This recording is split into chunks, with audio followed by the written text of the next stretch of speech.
dañu woote woon ndaje bi waxtaan ak presse Sénégal ngir mën a wax ak sénégalais yi ak suñu mbokk yëpp ci xew-xew fi romb fan yi nga xam ne soxla woon nañu wax ci suñu xalaat benn ndax ay sénégalais yi di yëngu ci wàllum politique te muy xew-xew yu tiis yoo xam ne sénégalais yëpp la yëngal la metti la naqari ak aussi parce que dañu ci jot a tuumaal wax ni amaana suñu loxo dugg na ci xew-xew yi moo tax ñu waroon àddu tey pour wax ci lan moo ci suñu taxawaay waaye bala ñuy sori dañuy yeesal suñu njaal jëmale ko ci njabootu Abdoulaye Ba mi nga xam ne moom la bakkanam rot ci xew-xew yi ci université de Dakar ci lundi 9 février bi nga xam ne moo weesu di jaale mbokkam yëpp di jaale communauté universitaire bi ak étudiants yi di jaale mboolem sénégalais yi dama gis ni que ba may waxtaan ak sénégalais yu bëri ñu ma jegee samay famille waa parti bi ak ay sénégalais yi nga xam ne damay daje ak ñoom dee boobu daf leen metti lool parce que dañu gis ni que daanaka seen doom seen rakk seen mbokk au sens bokk vraiment moom moo dem ndax Ablaye dafa représenté sénégalais bi nga xam ne moom mooy suñu ëllëg mooy suñu doom bi nga xam ne 20 ans la am bakam nekk ku am yërmande ci way juram nekk ku famille am amoon yaakaar te ku am jom ak pas-pas ndax dégg ngeen lu mbokkam yi seede woon ci moom ci taxawaay wi mu taxaw way juram bu jigéen alors que way juram bu góor nelaw na lu yàgg ñu amoon ci moom yaakaar mu nekk koo xam ne du woon ay samba boy wala kuy fekk na sax donte ni étudiants yi ils ont raison de revendiquer de manifester mais comme ni ñu leen ko waxoon dans la paix fekk na ni moom sax nekkul woon ci front bi faf donc Pastef ak nguuru Pastef donte ne am na waa Pastef yu naqarlu mbir mi naa ci delluwaat bu lii amee dañu waroon wane seen tiis ak seen naqar total arrêté lépp jéggalu et tuub dinaa ci ñëwaat parce que lii lépp ñoom la waaye du rëy làmmiñ di naan dañuy sosal ay nit wala def ay conférence de presse di tëkku gannaaw ba ñu jaalee Abdoulaye Ba dinañ jaale aussi Georges Diop bi nga xam ne démb maa woon ci levée de corps am mu nit ku baax technicien professionnel ñu amoon yéene daje prochainement pour grand jury moo ba woon war àddu ci mbir mi ci foofu grand jury yàlla dogal leneen ñu ko am liggéey bu am solo bu mu def ci taxaw liggéeyal Sénégal ñu ngi ñaanal ay mbokkam bu baax a baax di ñaanal it mbokk ñi fi ni ñu wax xale bi ñu wax ni làqu na Mbuur ñu ne ci xale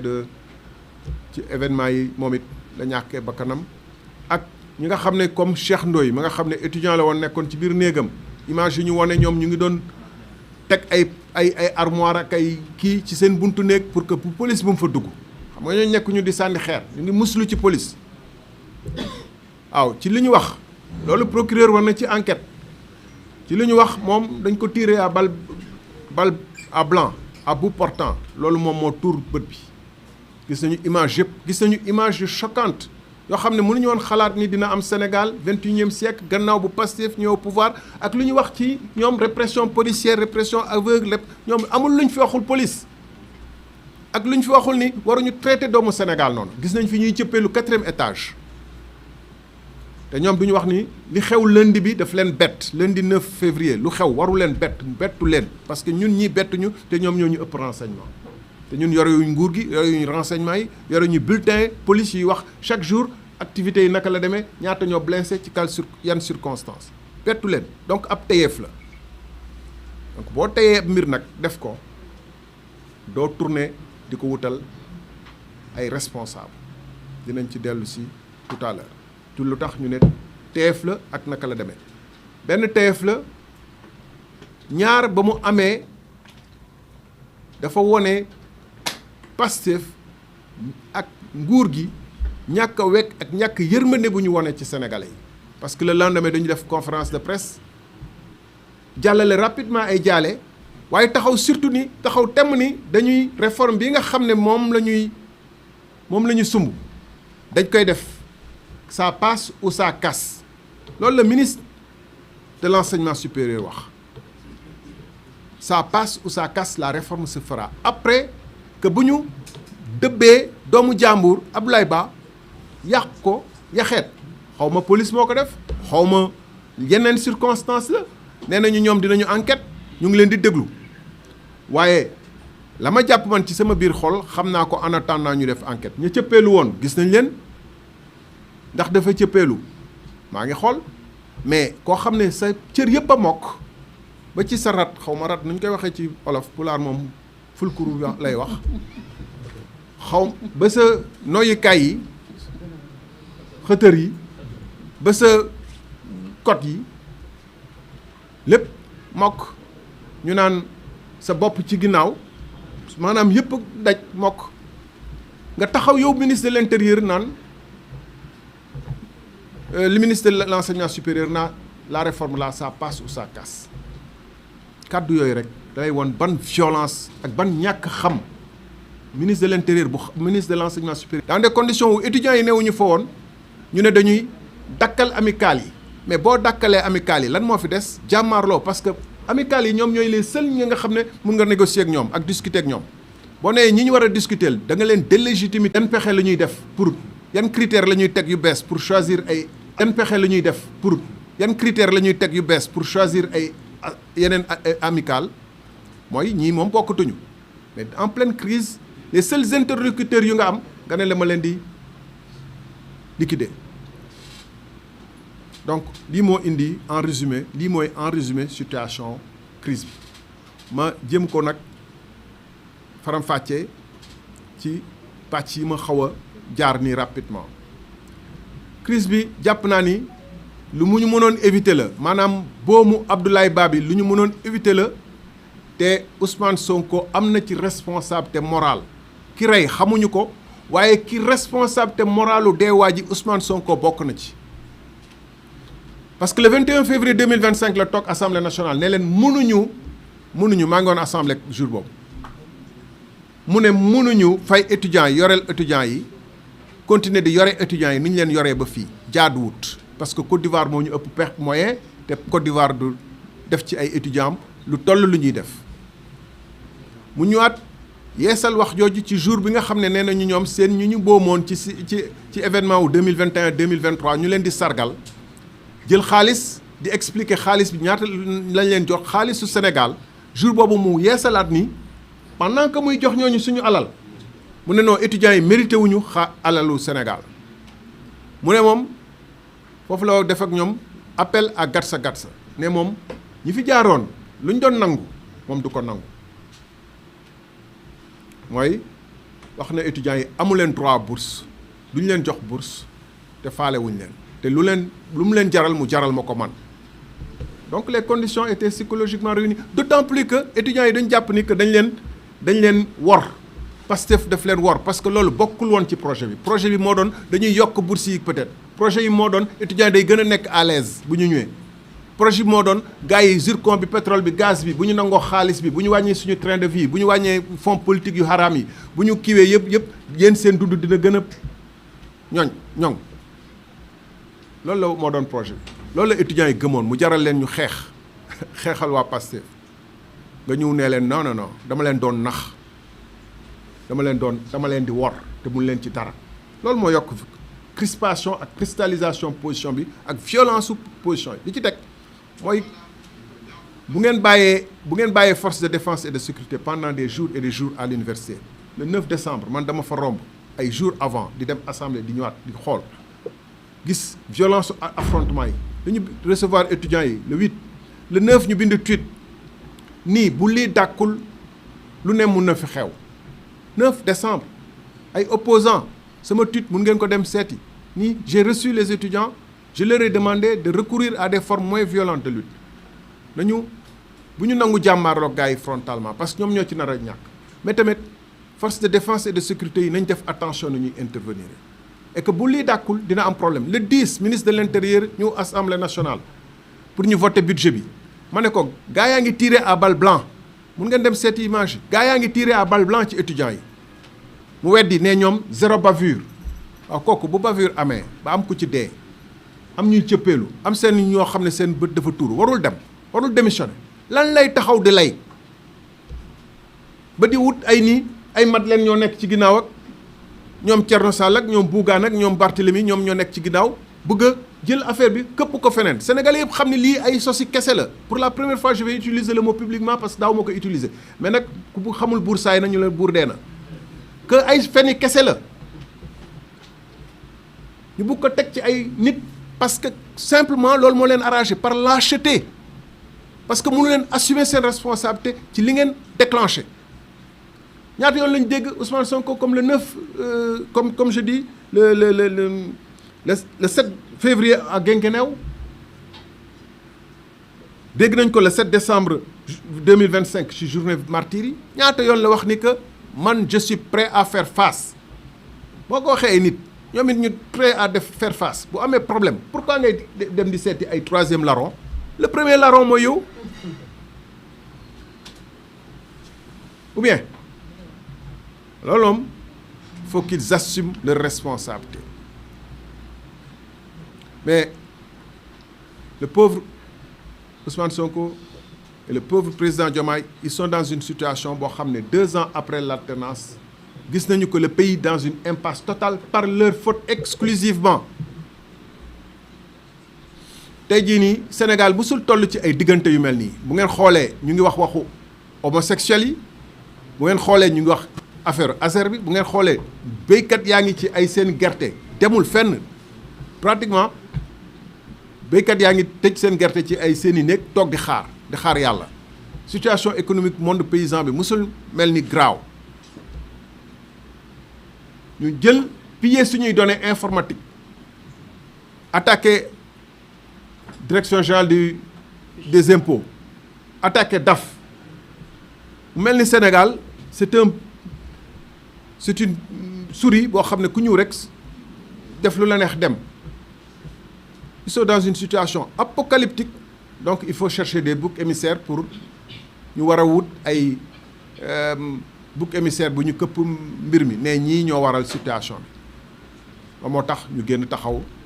def seen conférence de presse au lendemain de la mort de Abdoulaye Ba di wax ni que ay responsables politiques ñoo nekk ci ginnaaw alors que li déclenché situation bi seen incompétence seen ñàkk xam seen ñàkk mën seen ñàkk xam fu ñuy jëm président Sonko waroon na premier ministre Sonko waroon na xam ni que bu continué wul comme ni ñu ko waxee ci suñu surtout 9 décembre bi bu bàyyi bu lii dàkkul image yu ñuy gis université gars yi di daaneel moto yi di dugg ci néeg yi étudiants yi tamit di riposter par des briques par tout ce qui est à leur portée ce qui fait que policiers yi eux aussi ils sont dans une mode panique dañu paniquer bu ñaar ñett duggee dañuy jéem a def le maximum de violence pour gaaw génn bala ñu fay isolé wu comme li xewoon Colobane à l'époque là ci événement 2011 2012 yi ba benn gendarme xaw ma benn policier ñàkk ci bakkanam yooyu la ñuy tiit ñoom ils ont peur hein parce que c'est une faible minorité face à un nombre beaucoup plus important boo ci muccee donc c'est en mode de panique qu'ils interviennent les policiers quoi qu'on puisse dire donc dérapage day facile bu fekkente ni ci environnement boobu day durer responsabilité dérapage yooyu responsabilité problème yooyu quel que soit ku ñu wax ni moom moo boom Abdoulaye Ba responsable ultime c'est le gouvernement qui a laissé cette situation délétère comme Gaza comme Intifada durer au Sénégal pendant 2 mois après avoir décidé le 2 février ba ñu dajeek étudiants yi ci benn hôtel de Dakar ni désormais on va appliquer notre réforme telle qu'on l'entend loolu moo waral situation bi soxlul benn opposant il y avait aucun opposant derrière tous les événements qui sont passés à l'université qui sont suivis de mort d'homme depuis 1960 ak toutes les alternances il y a eu des situations comme ça voilà je crois que on a dit wax nañu essentiel bi li ñu ci yokk mooy bu situation yu mel nii amee ni ñuy séntu ci yeneen kilifa yi maanaam conseil de l'université conseil académique université xale baa ngi dee le 9 gars yi def conférence de presse le 10 yéen le 11 ngeen réunir ana conseil académique université depuis décembre ñun ñu taxaw assemblée di wax alors que ñoom ñoo ñu gën a xam situation bi ñun en tant que député c'était notre rôle mais ñoom tamit c'était leur rôle d'évaluer la situation et de préconiser des mesures ana ñu nekkoon ñu réunir le 11 après la mort du jeune Ablaye Ba sans les étudiants pour jël ay mesures yoo xam ne dafa bokk ci plan bi nga xam ne gouvernement bi daf ko tëral pour jàmmaarloog étudiants yi daal leen salfaañee ñoom ñëpp pour mbir mi dàkk mooy dañuy suspendre amicale teg yeneen pexe yu bees ci beneen poñ bi dañu ne dañuy teg yeneen pexe pour jàngaat naka la ñuy taxawalaatee naka la ñuy yeesalaatee amicale yi mooy donc yéen dañ leen di effacer indi yeneen yu bees waaw boo effacé ñi nga xam ne moom la étudiants yi tànn pour ñu représenter leen kan ngay waxtaanal koo fi teg ci diggante bi du am légitimité pour waxtaan te bu ngeen nee ñi ngi war a waxtaan ak étudiants yi ñu nekk ci crise ñu war a waxtaan pour génn ci bu ngeen amee tuuti xel xam ngeen ni crise bi waxtaan moo ñu ciy génne ñi ngeen war a waxtaanal bu ngeen nee ñooñee dañ leen di effacé mais kan ngeen di waxtaanal da ngeen bëgg xeex bi na continuer wala nag booy yi nañu jébbalu loolu tax booy yi ils ont trouvé d'autres formes de lutte di wàcc ci lycée yi di wàcc ci yeneen villes yi état encore une fois comme ni ñu ko waxee woon 9 décembre ñun amuñu benn intérêt ci Sénégal tàkk Sonko peut-être moo doon utiliser méthode de lutte yooyu bu dee ni moom la fo peut-être moom loolu mooy mentalité ak culture moo tax mu xalaat ko mais ñun amuñu intention na Sénégal tàkk saa yu ñu rencontré étudiants yi dañ leen wax def leen ndànk dal leen parce que dañu jàpp suñuy doom lañu suñuy rakk lañu war nañu mën a wax ak ñoom li ñu doon wax suñu njabootu bopp parce que suñu njaboot ci lañ bokk réew mi tamit mënuñu bokk ci ñu koy taal mënuñu bokk ci ñu koy yëngal dañ leen di wax loo xam ne loolu nag du question wu et foofu mooy erreur fondamentale de Sonko du question ñàkk fit du question wu loolu la ñu jàpp ni mooy dëgg ñun yàgg nañu manifester personnellement xam na lu ñuy dal jàpp nañu man kenn du ma gis may daw devant policiers yi comme ñenn ñi moom bu ma xamee ni policier amuma beneen choix damay taxaw ñu jël ma la dernière fois ba ñuy fanaan policier ñu nag ñoom Thierno Bocoum ak ñoom Déthié Fall que je salue tous au passage Oumar Sarr ci ay manifestation la dawuñu du ñu daw donc soxlawul ngay tëkku nit ñi di wax sénégalais alors que gis nañ la fii manifestation yi wax tout le temps ni gars yi nangam sàngam esprit wu xeex boobu esprit gatsa boobu moom moo indi lii le 9 le 8 ma xool date yi le 7 février à Guinguinéo fa taxaw jàkkaarloo def lien entre ASER ak université ne ay opposants ñu ngi ci derrière étudiants yi maa ngi ñëw seen kaw laa ne gars yi ñun lay waxal ba mu defee link entre ASER bi ak opposants yu nekk université gars yi dama ci woo ñu bëri ne leen préparer leen ci ñun la ñëw mais dinañu fekk moo tax tey ñu ñëw conférence de presse ne ko nous sommes là et nous serons là j'ai appelé quelques-uns d'autres proches ak yooyu ne leen waa ji ñun lay jéem a fexeel mais amul dara contre nous dara te duñu mën a tere wax parce que ASER bi moo leen dérangé te dinañ ci wax ba xaalis bi feeñ xam nañu ñun ñan ñoo jël xaalis bi ñoom xam nañu ñu jël xaalis bi te xam nañu duñu noppi 37 milliards ngeen bëgg ko mu bëgg a disparaître ngeen ne benn espagnol jël da ngeen bàyyi espagnol mi mu dem sama sàcc ngi nii dem mu ngi dem moom la mais kii mooy suma sàcc wala moo yóbbu sama xaalis même bu ko sàccagul mais du ma ko wax dara du ma ko def dara fan ngeen ko mës a gisee pourquoi ça veut dire am na lu xew am déet laajuma leen yéen de ñiy seetaan du yéen mais ñiy seetaan ñëpp xam nañu loolu dafa leer ñuy déglu ak seetaan yëpp xam nañu loolu moo nekk waa ji moom yoxoosuwul rek depuis 17 mois yóbbu suñu xaalis kenn porté wu ko plainte ci gars yi ñun porté nañu plainte mais kenn porté wu ko plainte kenn def ko mise en demeure waa Pastef laajuñu assurance bi fu mu jaar nañu joué assurance Sonac bi kon assurance bi ngeen joxoon garantie bi ngeen joxoon nañu delloo suñu xaalis waxu leen dara 25 villages au 7 décembre ngeen ci mën a 7 décembre 19 décembre bi weesu 25 villages ngeen ci mën a pointé ci 37 milliards ba pare ngeen di ni au lieu ngeen répondre ci loolu ngeen di comme Sonko sait le faire il fait des attaques par-dessus la ceinture di wax ci ay jikko nit ci ay kiiw nit di attaquer attaque personnelle ba pare di xëbalaate jour boobu ñu ngi ñoom ci ay lu ma tuddee woon tournée de vagabondage politique parce que vagabondage mooy nga bàyyi sa liggéey bàyyi situation université bu tar université Sénégal yëpp nekk ci ay njàqare ngeen war a toog régler loolu ngeen di dem ci àll bi di tourner pour def seen campagne électorale déguisée loolu lañ ñëwee woon président bu demee Sénégal oriental moom mu dem kii le lendemain ñu dajeeg CICES nag di fecc ka dalal di tëb ka dal ne ñoo ci nekk mais le surlendemain maanaam le lundi s'il y a eu décès à l'université mais ils doivent se dire que nous on a été nuls on a été incompétents on n'est rien ils doivent assumer qu'ils ont été nuls ils doivent assumer qu'ils ont été incompétents ils doivent assumer qu'il y a une rupture totale entre eux et le peuple que pendant que les étudiants souffraient et étaient réprimés que pendant que les étudiants rentrent à l'université dire que ñun dañu xiif xeexuñu que pendant que les étudiants di maajal ci mbedd mi pour am lu ñu lekk ñoom ñu ngi fecc